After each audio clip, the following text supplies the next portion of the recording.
तो ये बात बिल्कुल सच है कि जिस तरह से देवास लगातार विकास के नए आयाम कर रहा है और आप लोगों का सपोर्ट मिल रहा है यहाँ के माननीय विधायक को, यहाँ की सरकार को, इसीलिए लगातार एक के बाद एक कई विकास कार्य हम मध्य प्रदेश में देख रहे हैं, देवास में देख रहे हैं। और आगे क्या कुछ विकास की संभावनाएं हैं, क्या अपार संभावनाएं, क्या प्लानिंग है, ये हम जानेंगे। हमारे साथ माननीय विधायक श्रीमती गायत्री राजे पवार जी उस वक्त मंच पर मौजूद हैं। मैं चाहूंगी बंसल न्यूज हेड शरद द्विवेदी जी इस खास चर्चा को आगे बढ़ाएं।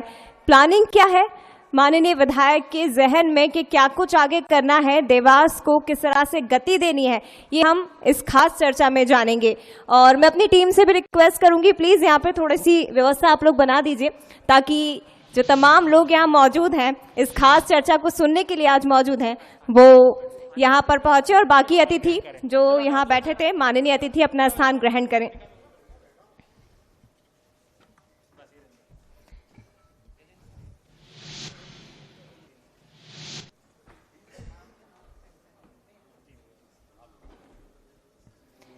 तो चलिए बंसल न्यूज हेड शरद द्विवेदी जी को अब मैं मंच सौंपूंगी और देवास के विकास को लेकर जिसलिए ये कार्यक्रम आयोजित किया गया है उस पर आज हम खास चर्चा कर रहे हैं। शरद जी, ओवर टू यू। बहुत शुक्रिया, बहुत धन्यवाद आप दोनों का और बहुत शुक्रिया आपका मैम कि आपने एक बार फिर हमारे लिए वक्त निकाला। धन्यवाद आपका जी। आज एक बड़ा महत्वपूर्ण दिन है, जैसा मयंक जी ने कहा और मुझे बहुत अच्छा लगा कि इनका इंस्टीट्यूशन सबसे पहले या और इंस्टीट्यूशंस के साथ, लेकिन वो जो ये पाठ्यक्रम हिंदी का, इसी की तरफ आपने इशारा किया। कैसे देखती हैं आप? पहले तो मैं इसी पहल की तरफ कि मध्य प्रदेश के लिए बड़ा गौरव का क्षण है। बहुत ही गौरव का क्षण है। मैं मानती हूँ कि माननीय मुख्यमंत्री जी ने ये सबसे पहले तो ये कदम उठाया और उसके बाद देवास में हमारा जो एक मेडिकल कॉलेज है वो उसके सपोर्ट में पहले ही साल उसको करिकुलम ऐड करने जा रहे हैं। तो अमलताज फैमिली, मयंक सिंह भदौरिया जी, सुरेश भदौरिया जी, इन लोगों को सबको धन्यवाद बहुत। मध्य प्रदेश इस समय मैं देख रहा हूं कि कई एक अलग तरह की पहल की तरफ बढ़ रहा है। प्राइम मिनिस्टर साहब का भी फोकस है जी। सेंट्रल लीडरशिप जो बीजेपी की है उसका आना जाना बढ़ गया मध्य प्रदेश में। अमित शाह जी आज मध्य प्रदेश में थे। लगातार प्रधानमंत्री जी, तो मुझे लगता है 2 महीने में उनका दूसरा दौरा था। मध्य प्रदेश वैसे भी देश का दिल है, लॉजिस्टिक हब है, ये संभावनाएं हमेशा से रही हैं। देवास इन पर्टिकुलर और पूरा मध्य प्रदेश कैसे देखती हैं आप? जिस तरह से हम आगे बढ़ रहे हैं, महाकाल लोक अब आपसे लगा ही हुआ है, बिल्कुल अद्भुत जगह है।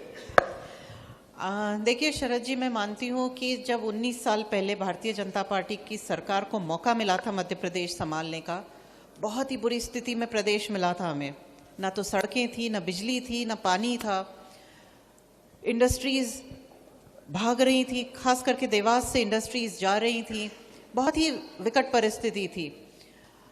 सरकार भारतीय जनता पार्टी के आते से, माननीय शिवराज सिंह जी आते से, उन्होंने सबसे पहले काम तो इन मूलभूत सुविधाओं को उपलब्ध कराने में कई साल लग गए, क्योंकि इतनी बुरी समस्या को सुधारना और फिर उस समस्या से उभर कर बेहतर सुविधाएं देने में कुछ समय लग गया। अब ये समय है कि पिछले 8-10 सालों से माननीय मुख्यमंत्री जी सारी समस्याओं को सुलझा के उनमें से उभर कर लोगों को मूलभूत सुविधाएं हम देवास में दे चुके हैं और अब उसके बाद हम देवास के लिए और सपने देखने की हिम्मत कर पा रहे हैं और उन सपनों को देखकर अब साकार होते हुए भी देख रहे हैं। तो इसीलिए आप लोगों को देवास, एक विकसित देवास, देवास के विकास के बारे में चर्चा और देवास की सुंदरता के बारे में, चहुमुखी सुंदरता के बारे में बात करने का मौका मिल रहा है। और आपको धन्यवाद देती हूँ कि आपने ये प्लेटफॉर्म दिया हमें कि हम देवास की जनता को ही नहीं, मध्य प्रदेश में ये मैसेज पहुँचा सकें कि देवास जहाँ पानी नहीं था, लोगों का पलायन हो रहा था, पानी नहीं था, बिजली 24 घंटे नहीं होती थी, इन्वर्टर्स चार्ज नहीं होते थे, सड़कों के नाम पर गड्ढे थे, केवल हाईवेज तो थे नहीं, बाईपास तो था नहीं, कुछ भी नहीं था हमारे पास। वहां से उभरकर आज परिपूर्ण देवास है। मूलभूत सुविधाओं से परिपूर्ण होकर हम आगे के देवास के लिए बेटर सुविधाएं देने के लिए अब सुपर कॉरिडोर बना रहे हैं इंदौर की तर्ज पे। हम एक सुंदर बाईपास दे चुके हैं जो आपने देखा है, ऐसा लगता है कि आप विदेश में चल रहे हैं। एक वक्त था, माननीय मुख्यमंत्री जी ने बोला था मैं देवास को सिंगापुर बना दूंगा। बहुत दूर नहीं है कि हम सिंगापुर जैसी सुविधाएं देवास में उपलब्ध कराने जा रहे हैं। अभी उज्जैन चौराहे से नागूखेड़ी चौराहे तक 6 लेन बनने जा रहा है। रसूलपुर पे ब्रिज, पूरा एबी रोड, नया ओवर ब्रिजेस, बहुत विकास का कार्य हो रहा है। मैं 1 साल में बड़ा अंतर महसूस कर रहा हूँ आपकी प्रसन्नता में भी, और विकास का जो रोड मैप आप देख पा रही हैं, क्योंकि मुझे लगता है फर्स्ट हैंड इंफॉर्मेशन तो आप ही के पास जाहिर है सबसे पहले होगी। थोड़ा सा मैं एक दार्शनिक सवाल की तरफ आता हूँ। मुझे याद है आपने एक इंटरव्यू में हमारे साथ ही कहा था कि स्त्री को जब भी कोई जिम्मेदारी मिलती है वो अपने को प्रूव करती है, और वो अपनी महत्वाकांक्षाओं को कभी भी एग्जिबिट नहीं करती है। शायद मैं नहीं कह रहा स्त्री पुरुष का कोई कंपैरिजन है, लेकिन अगर एक गृहिणी है तो आप ये मत समझिए कि वो बिजनेस वुमन नहीं हो सकती, वो स्पोर्ट्स पर्सन नहीं हो सकती, या वो राजनीति में नहीं आ सकती। हमने देखा कि आपने भी इस अवसर को, आपका सेकंड टर्म है, लेकिन मैं आपके पूरे व्यक्तित्व में अब मैं देख रहा हूं कि आप बहुत सारी चीज़ों को बहुत बेहतर देख रही हैं। बहुत सारी बिटियां हैं हमारे साथ, लड़कियां हैं जिनके मन में बहुत सपने हैं।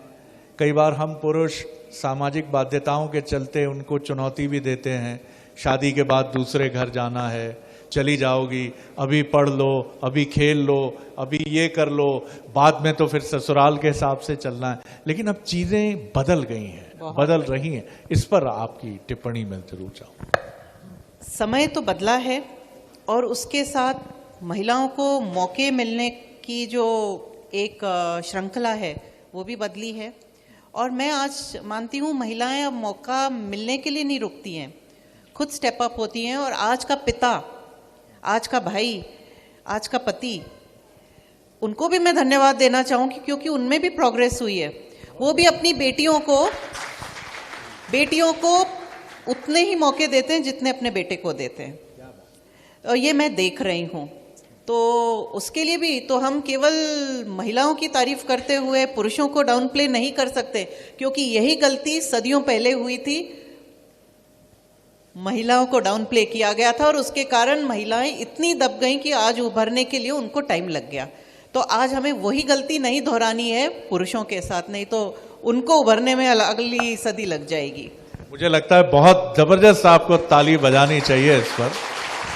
क्यों बजानी चाहिए? एक स्त्री का मन कितना विशाल होता है, धरती से तुलना की गई है सनातन परंपरा में। आपकी टिप्पणी देखिए, मैं खुद सुनकर ये चामुंडा माँ की जगह है और उन्हीं की एक प्रतिनिधि है हमारे साथ। कमाल किया आपने, कितने बड़े मन से ये बात कह दी। जबकि हम लोगों का कहीं अभियोग आता है, उंगली हमारी तरफ उठती है कि मेल शॉविनिज्म है, पुरुषों का एकाधिकार है, दबदबा है, लेकिन आपने कहा कि वो उल्टा ना हो जाए कहीं। जी नहीं, हमें फ्यूचर के बारे में भी सोचना पड़ेगा। जब हम कोई चीज को ठीक करने जाते हैं तो उसे केवल ठीक नहीं करना है, वापस से वो ना दोहराई जाए, उसकी भी व्यवस्था बनानी चाहिए। और आज मैं आपको थोड़ा सा रोक के बताना चाहूंगी, देवास में हमारे एसपी के नेतृत्व में महिला अपराध 0 टॉलरेंस पे है। ओहो, बहुत बढ़िया। बिल्कुल भी टॉलरेट नहीं किया जाता है महिला अपराध। सीएसपी बैठे हुए हैं हमारे यहाँ पे। इन जो पुलिस अधिकारियों ने जब ड्यूटी संभाली थी तो मेरा सबसे पहला आग्रह इन लोगों से ये था कि मुझे कोई भी बिटिया, कोई भी महिला के अगेंस्ट अपराध सहन नहीं होगा। अपराध तो किसी के अगेंस्ट भी सहन नहीं होगा, पर खास करके जब हम इन बेटियों को हाथ पकड़ के घर से बाहर निकाल रहे हैं तो उन्हें एक सुरक्षित देवास देना भी हमारी जिम्मेदारी है। तो उसके लिए भी हमने बहुत पहल की है और देवास में मैं बहुत गर्व के साथ बोल सकती हूँ कि महिला अपराध ऑलमोस्ट 0 है। ये मैं बधाई दूंगा। देवास के पुलिस कप्तान एडिशनल साहब हमारे साथ हैं और भी जो पुलिस सीएसपी साहब के बारे में मैंने सुना कि वो भी हैं यहाँ। बहुत बधाई, और बधाई आपको भी, क्योंकि मैंने एक किताब पढ़ी जब आज़ादी माय ब्रांड, और इसकी लेखिका ने ये कहा, अनुराधा बेनीवाल ने लिखी है ये किताब, कभी आप में से जो पढ़ते हो उन्होंने कहा कि मैंने पूरा यूरोप घूमा लेकिन मुझे कहीं छेड़छाड़ की घटना हिंदुस्तान की तरह, भारत की तरह स्त्रियों के साथ यूरोप में नहीं दिखी। तो मुझे ऐसा लगा किसी ने एक तमाचा मारा है मुंह पर, क्योंकि उंगली उठती है उस समाज की तरफ जिसके प्रतिनिधि हम भी हैं, पुरुष हों स्त्री हों। कई बार स्त्रियों पर भी अभियोग लगता है कि वो भी इसमें दबाव से, भय से, लोभ से शामिल होती हैं। लेकिन ये बहुत अद्भुत पहल है कि आपने ये सोचा और इसको इम्प्लीमेंट किया। अभी आपने अपना गौरव दिवस, स्थापना दिवस मनाया और ठीक नवरात्रि के पहले आपने ये बनाया। और अभी तक तो हम सुन रहे थे कि जबलपुर में सबसे बड़ा जो है ब्रिज बनने जा रहा है, फ्लाईओवर बनने जा रहा है 7 किलोमीटर से ज़्यादा का। लेकिन मुख्यमंत्री जी की बात हमने सुनी कि ये यहाँ मध्य प्रदेश का सबसे लंबा, अभी तक तो है, अब इसके बाद और मध्य प्रदेश में बनेंगे। विकास की होड़ है यहाँ तो। ये तो सीएम साहब के आशीर्वाद से इससे बड़े बनेंगे प्रदेश में। क्या क्या बिंदु रहे, हम जरूर जानना चाहेंगे, मध्य प्रदेश जरूर जानना चाहेगा। क्या क्या संकल्प आपने वहां लिए, क्योंकि मुख्यमंत्री जी बहुत उत्साहित थे उसको लेकर। जी, हमने ये गौरव दिवस दोनों माताओं के चरणों में समर्पित किया था, क्योंकि देवास की पहचान ही देवियों का वास है। दोनों माताओं के मंदिर के कारण देवास कहलाता है ये, तो उनके लिए हमने समर्पित किया था। तो चुनरी यात्रा थी, भव्य भजन संध्या थी, महाआरती की हमने, जो सभी प्रोग्राम, कन्याओं के लिए 10,000 कन्याओं का भोजन किया पूजन करके। तो ये सब करके हमने हमारी धार्मिक आस्था को दिखाया है।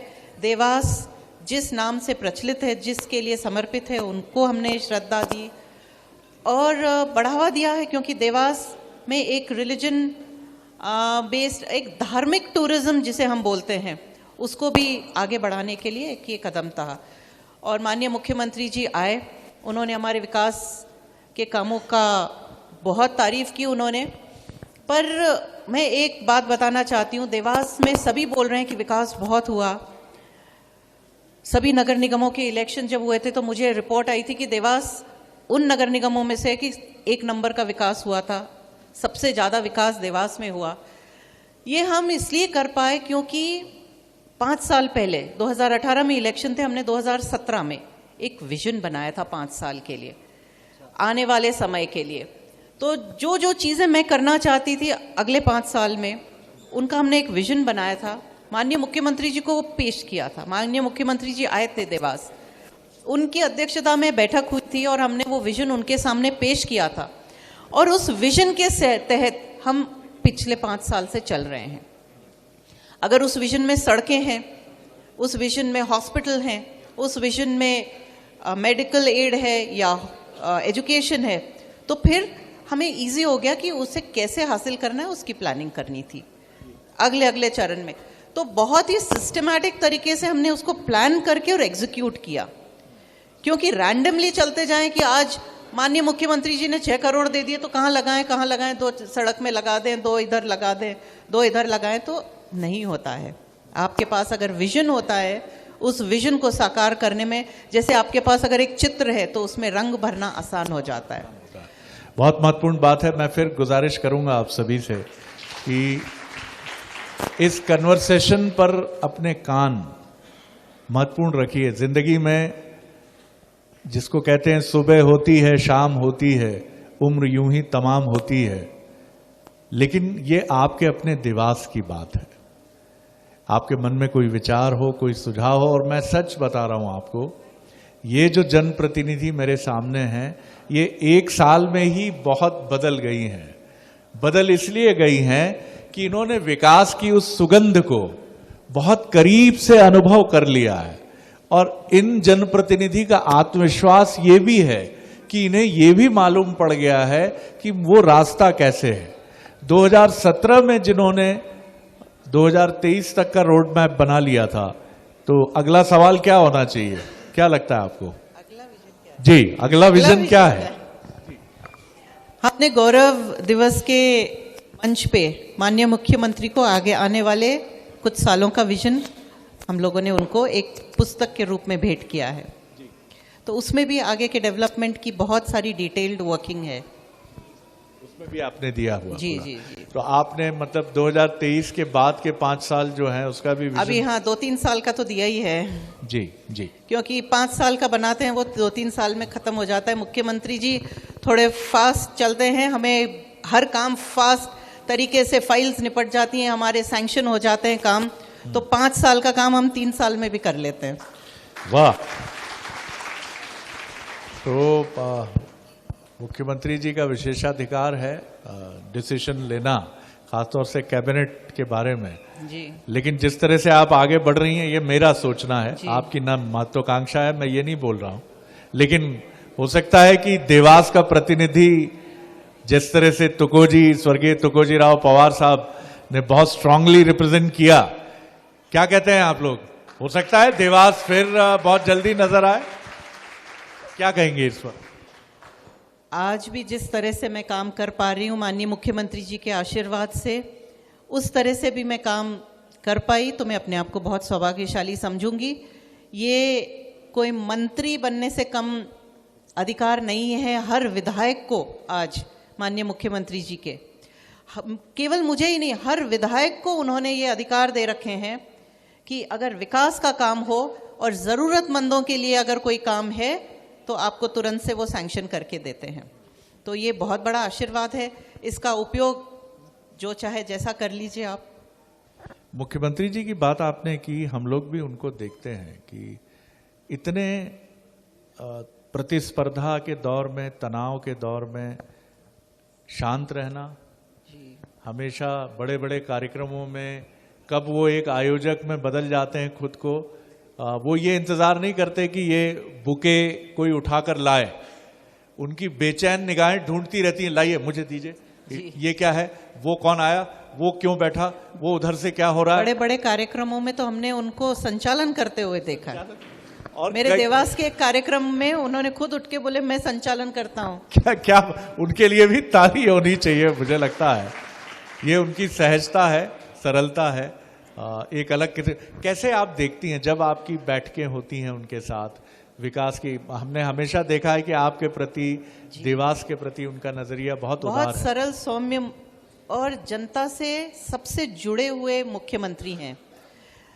मैं नहीं मानती कि इससे पहले या कुछ सालों तक ऐसा जन नेता देखने को मिलेगा जो हर व्यक्ति से, अगर मैं मानती हूं कि आकर वो खड़े हो जाएं तो हजारों लोग तो ऐसे ही एकत्रित हो जाएंगे। तो जो एक आकर्षण है उनका लोगों में, वो उनके काम के कारण है। उन्होंने काम ऐसा किया है बच्चों के लिए, महिलाओं के लिए, पुरुषों के लिए, किसी एक कैटेगरी को उन्होंने अलग से नहीं छोड़ा है। हर श्रेणी में उन्होंने काम करके ये इज्जत कमाई है इन 19 सालों में। तो कमाई हुई इज्जत का मैं मानती हूँ एक अलग ही महत्व होता है। और हमारे माननीय मुख्यमंत्री जी ने काम कर कर, लोगों के प्रति समर्पित होकर जो काम किया है, उसका फल लोग उनको देते हैं इज्जत देकर। बहुत अच्छी बात आपने कही। 2018 में हमने देखा कि एक बड़ा स्टिफ कंपटीशन रहा, बड़ा नेल बाइटिंग फिनिश थी। ऐसा नहीं था कि बीजेपी बहुत पीछे चली गई थी, एक बहुत ही नजदीकी मुकाबला था, जिसको क्रिकेट में आप कहते हैं कि आखिरी बाल पर फैसला होता है, वैसा फैसला था। अभी सिविक बॉडी इलेक्शंस में भी हालांकि बीजेपी ने बहुत स्ट्रांगली एज लेकर चली, लेकिन कुछ जगह कांग्रेस ने बीजेपी को चौंकाया। आप क्या देखती हैं कि किन चीजों से बीजेपी को, मुख्यमंत्री जी भी हमेशा कहते हैं कि कुछ चीजों से हमें सावधान रहना है, अति आत्मविश्वास नहीं रखना है, जनता से जुड़े कामों को पूरा करना है। एक जनप्रतिनिधि के तौर पर आपने भी वो समय देखा जब 13-14 महीने कांग्रेस की सरकार रही। आप 2023 के लिए क्या कहेंगी? किन चुनौतियों को पूरा करना है बीजेपी को और किन सावधानियों को ध्यान में रखना? जनसंपर्क, मैं मानती हूँ कि जनता से संपर्क की सबसे बड़ी एक जो चुनौती होती है हर जन प्रतिनिधि के लिए। आप जनता से संपर्क में रहेंगे तो मैं पूरे 5 साल तो मुझे नहीं लगता आपको कोई खास काम एक्स्ट्रा एफर्ट करना पड़ेगा चुनाव के टाइम, क्योंकि आप जनता से संपर्क में रहेंगे तो उनकी समस्याएं सुनेंगे और सुनेंगे तो उनका निराकरण भी करेंगे, क्योंकि अगली बार आपको उनके पास जाना है निराकरण लेकर ही। तो जब आपको मालूम है कि आज आप मिले हैं, उनकी समस्या है, तो कल आप जब मिलने जाएंगे तो उसे हल लेकर ही जाना है, और हल लेकर जाना ही पड़ता है, नहीं तो दूसरे दिन जा नहीं सकते। और सतत जनसंपर्क जब रहता है तो समस्याएं भी सुनते हैं हम और हल भी करते हैं। तो मैं मानती हूँ वो ही सबसे एक बड़ा एक जो हथियार होता है एक जनप्रतिनिधि के लिए चुनाव जीतने के लिए। आपने काफी महत्वपूर्ण मंत्र दिया है कि जनसंपर्क। मैं भी घर पर महसूस करता हूं कि अगर अपनी व्यस्तता के चलते 2 दिन घर की जो हमारी जीवन संगिनी है उनसे ठीक से संवाद, वो भी वर्किंग वुमन है, लेकिन उनसे संवाद ठीक नहीं होता तो मामला उलझने लगता है, संवाद की शैली बदलने लगती है। तो जनसंपर्क बहुत ज़रूरी है, चाहे आपका घर हो, आपकी पत्नी से बातचीत हो, आपके बेटे बेटी से बातचीत हो, पड़ोसी से बातचीत हो। आप लोग देखिए, आप और बेहतर समझती होंगी, मेरे कुछ मित्र अमेरिका में हैं, वो कहते हैं वहाँ अनजान लोग भी एक दूसरे से जब मिलते हैं तो गुड मॉर्निंग ज़रूर बोलते हैं, good morning sir, how are you, have a nice day. और भारत में मैं महसूस करता हूँ, मध्य प्रदेश तो फिर भी बहुत अपनत्व से मिलता है, लेकिन मैं देखता हूँ किसी को नमस्कार करिए जिससे आप परिचित नहीं है तो वो सोचता है बगल वाले को किया है क्या, मेरे को तो कर नहीं सकता, ऐसे कैसे हो सकता है। तो जनसंपर्क की इस विधा को ध्यान में रखिए। मुझे ये बताइए, आपकी आगे का देवास बहुत ही जबरदस्त देवास होने जा रहा है, क्योंकि अब जो विकास का जो इंडस्ट्रियलाइजेशन है उसका रास्ता देवास उज्जैन होकर ही जाता है, या इंदौर में जो सैचुरेशन है या भोपाल में जो सैचुरेशन है उसकी वजह से यही रीजन है जो फर्टाइल है, अब ऑर्गेनिक है जो अब। तो आप भी इसको पूरे बदलते हुए देवास को देख रही हैं और कैसे इंस्ट्रूमेंटल्स को और तेज करने की तरफ बढ़ रही हैं। जी, मैं अभी थी नहीं, पर जब हमारे कलेक्टर साहब ने शायद कुछ बोला कि 1 करोड़ क्रॉस होने के बाद लोग यहाँ आना शुरू करेंगे, मैं इससे सहमत नहीं हूँ। मैं मानती हूँ आज भी लोग इंदौर से आ रहे हैं क्योंकि देवास बदल रहा है। शायद उतनी गति से नहीं आ रहे हैं, शायद वो गति नहीं है जो 1 करोड़ क्रॉस होने के बाद होगी, क्योंकि वो फिर चॉइस नहीं होगी, वो ज़रूरत हो जाएगी।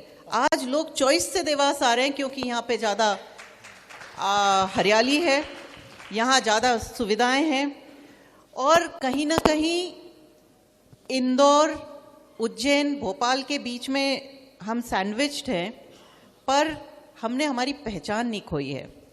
मैं हमेशा से बोलती हूँ देवास का विकास होगा, जो हमारा विजन है विकास का उसमें देवास का विकास होगा, पर हमें ना तो बॉम्बे बनना है, ना दिल्ली बनना है, ना इंदौर बनना है। हमें देवास को ही देवास के हिसाब से विकसित बनाना है, सर्व सुविधाएं युक्त देवास बनाना है, क्योंकि आज के देवास में हमारे पास संस्कृति है, आज के देवास में हमारे पास धार्मिक धरोहर है, आज के देवास में हमारे पास हर वो चीज़ है जो बड़ी सिटीज़ में गुम हो चुकी है।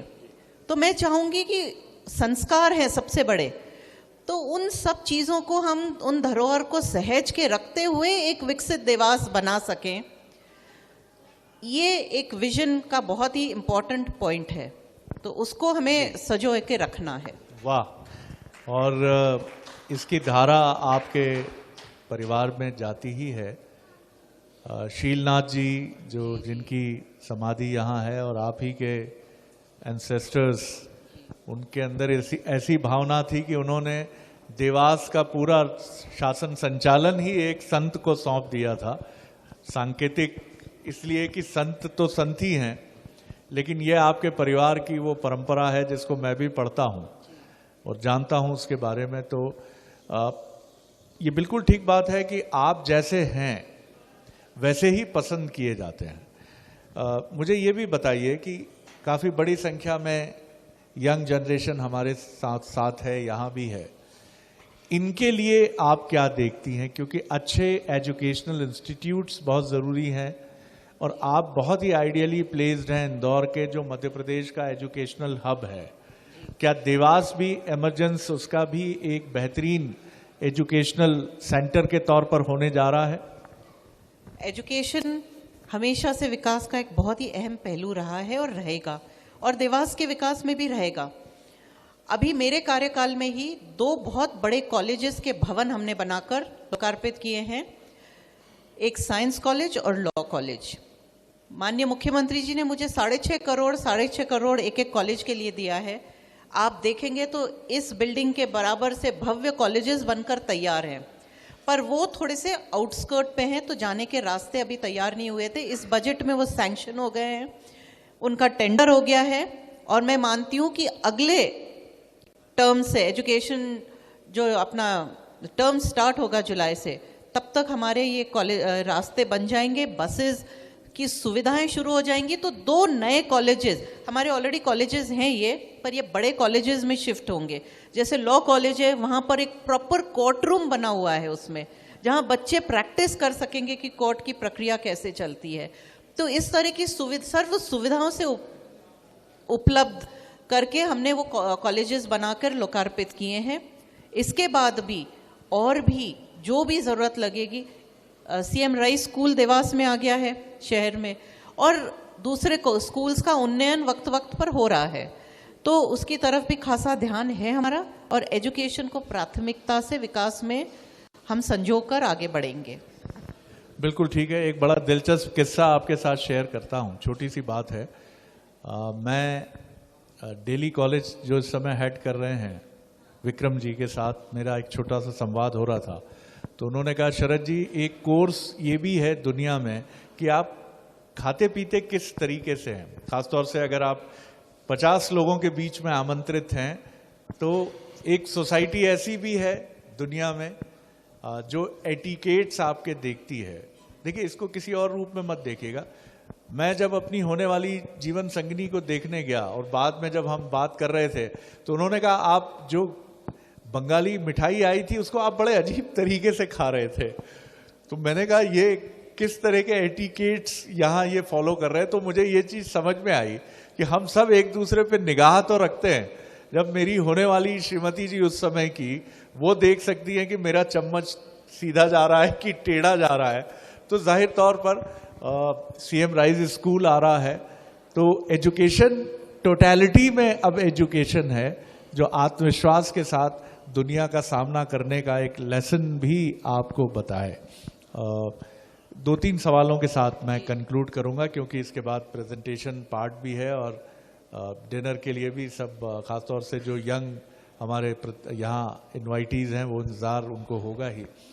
आगे आप कैसे देखती हैं आपके सपनों का देवास? आपने सारा उसका विजन खाका तो मुझे रख दिया, लेकिन अभी अपनी 2-3 प्रायोरिटीज़ के बारे में हमें बताइए जिन पर आप बहुत ताकत से काम कर रही हैं। जी, अभी एक शंकरगढ़ पहाड़ी है हमारी, जिसका प्राकृतिक सौंदर्यता बहुत ही अनोखी है। कभी आप, मैं बोलूँगी आपको ड्राइव पे ले जाएं कोई, बहुत ही सुंदर पहाड़ियाँ हैं।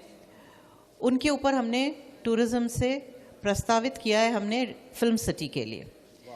अगर वहाँ फिल्म सिटी सैंक्शन हो जाती है, प्रस्तावित है अभी, अगर फिल्म सिटी सैंक्शन हो जाती है तो वहाँ पे फिल्म के सभी पहलुओं के छोटे कॉलेजेस होंगे, ट्रेनिंग सेंटर्स होंगे, फिल्म शूटिंग के लिए वहाँ पे स्टूडियोज़ बनेंगे।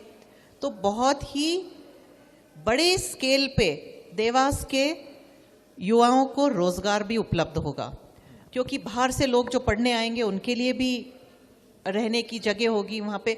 तो ओवरऑल डेवलपमेंट, एक जैसे आप रामोजी सिटी है साउथ में, वो बहुत ही बड़ी है, उस लेवल का नहीं, पर एक छोटे लेवल की फिल्म सिटी हमने देवास के लिए प्रस्तावित की है।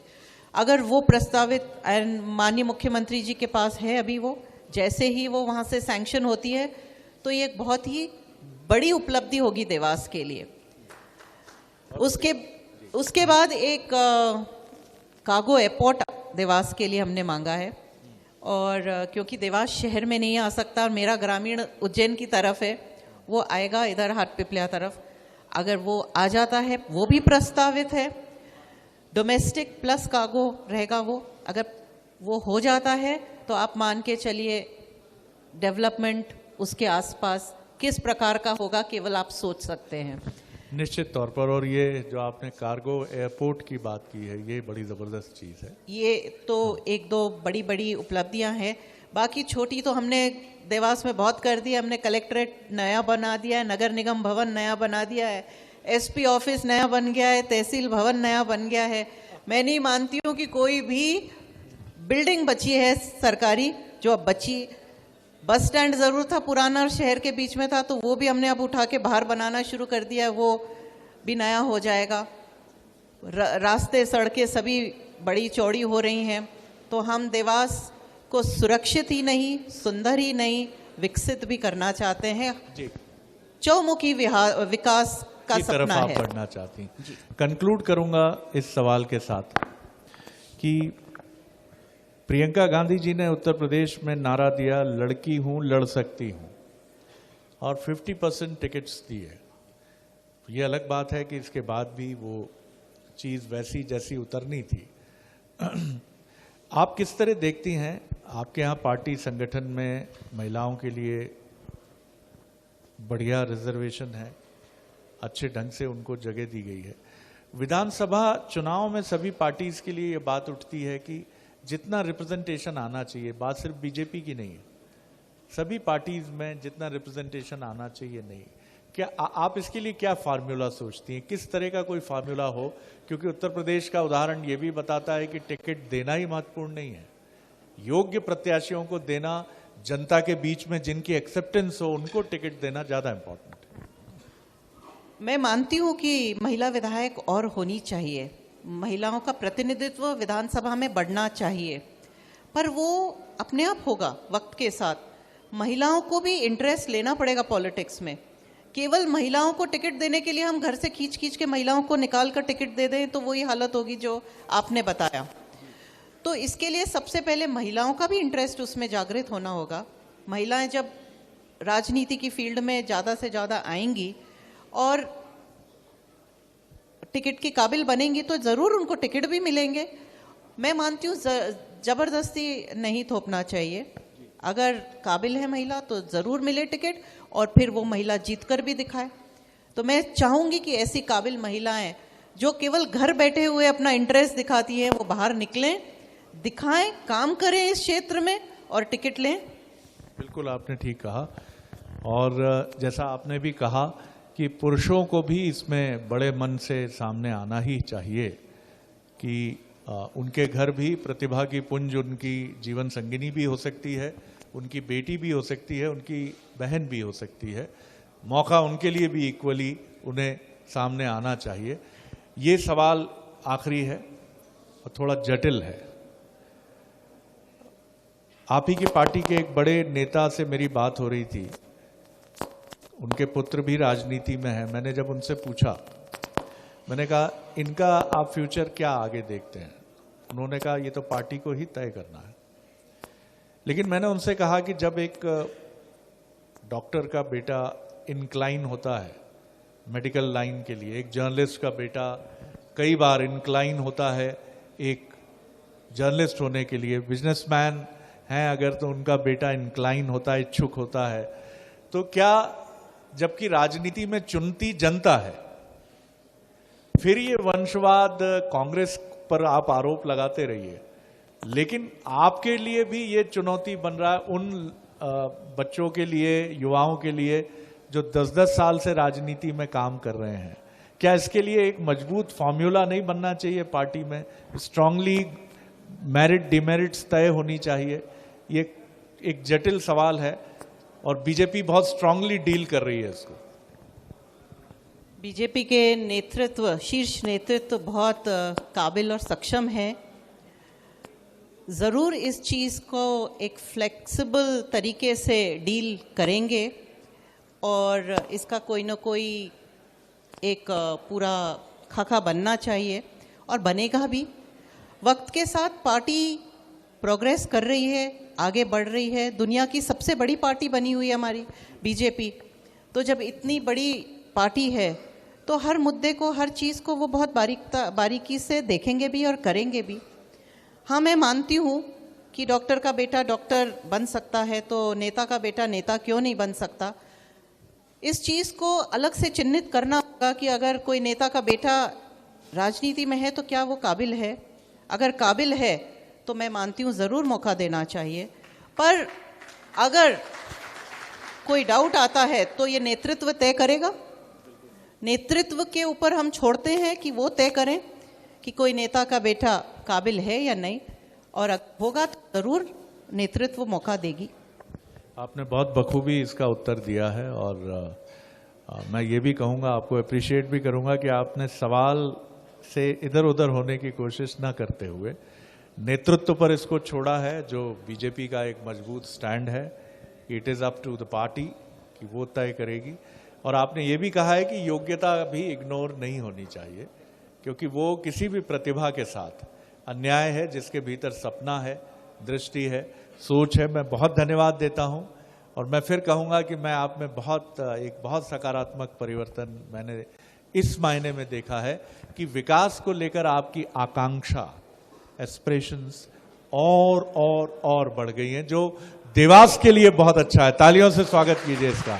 बहुत शुक्रिया, बहुत धन्यवाद। धन्यवाद शरद जी। हमेशा की तरह आपसे बात करने में एक जो पूरे इसमें डिग्निटी छलकती है, उसके लिए मैं आपको अप्रिशिएट करती हूँ और धन्यवाद देती हूँ। बहुत कि आप जैसे लोगों से बात करके हमारी भी ऊर्जा का संचार ही होता है। धन्यवाद। तो ये हमारा भी दायित्व है, क्योंकि आप जिस चुनौतीपूर्ण राह पर हैं, हम उसमें से जो भी मोती निकाल सकें, ये कोशिश हमारी भी होनी चाहिए। मैं टीम की तरफ जल्दी से हैंडओवर करता हूं और हम प्रेजेंटेशन पार्ट की तरफ फटाफट बढ़ते हैं। बैठिए मैडम।